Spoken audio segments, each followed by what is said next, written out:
It is rage that thought is born, not from the pose of reason. It is rage that thought is born. I have this thing actually as an artist, kind of artist guilt of, you know, I really feel like my work, I have to try and find ways for it to truly engage with, you know, reality and society somehow. You capitalist, you socialist, you capitalist, you socialist. FFF is, well, the title's from freeze, flight or fight, the kind of primal animal instinct that we also have as humans. I was kind of looking on Facebook or some sort of social media one day, and I was getting a little bit infuriated with, you know, the constant outpouring of anger.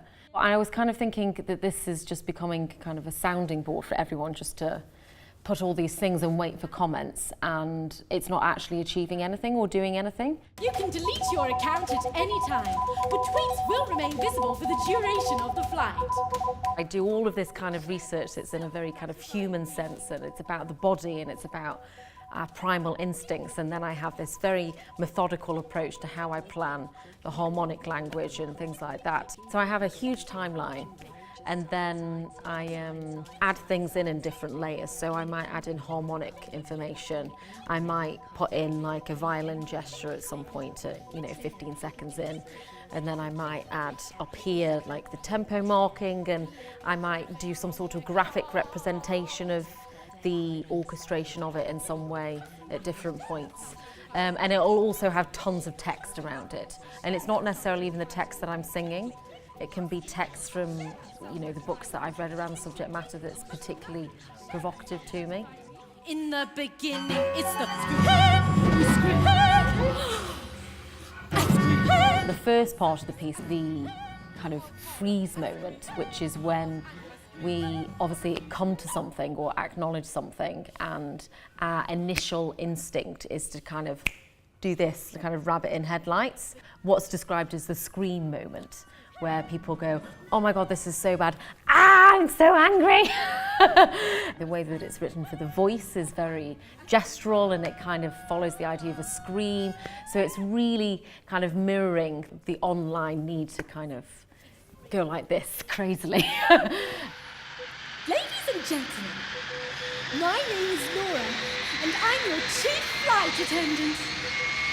And then the second kind of part of the piece, which is like the flight attendant moment, you can maybe describe it as, is probably the most obvious. It's the flight. It's not that moment where we express our rage, our anger, but it's that the easy option. It's the slacktivism.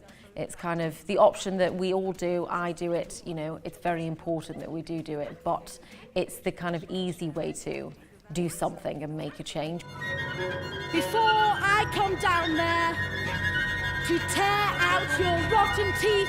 And then the final bit where I kind of don a giant emoticon head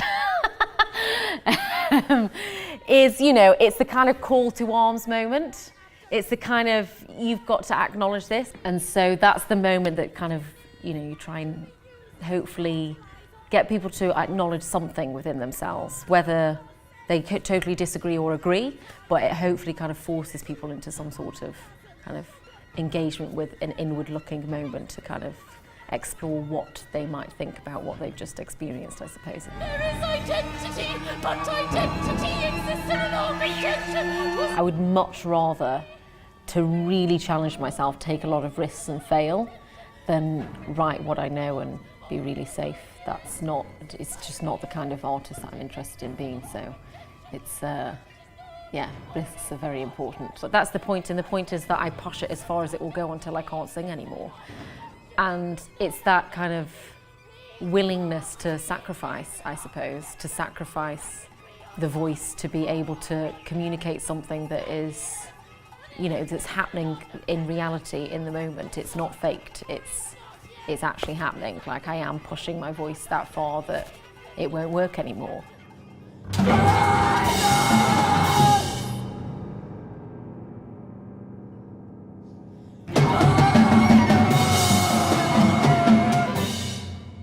Music is a form of communication. You never, ever, ever tell your audience what to think. Or tell them what I think, actually, either. But just to share those human experiences and empower people to have to search for their own human experiences, to be able to express their own human experience without feeling that it's something that's not worth sharing, is extremely important. And I find it, like, I just feel really lucky that I'm able to even give one person in the work that I do the chance to kind of go, actually, you know what, my story is really, really worthwhile and important, and actually what I have to say is like as important as you.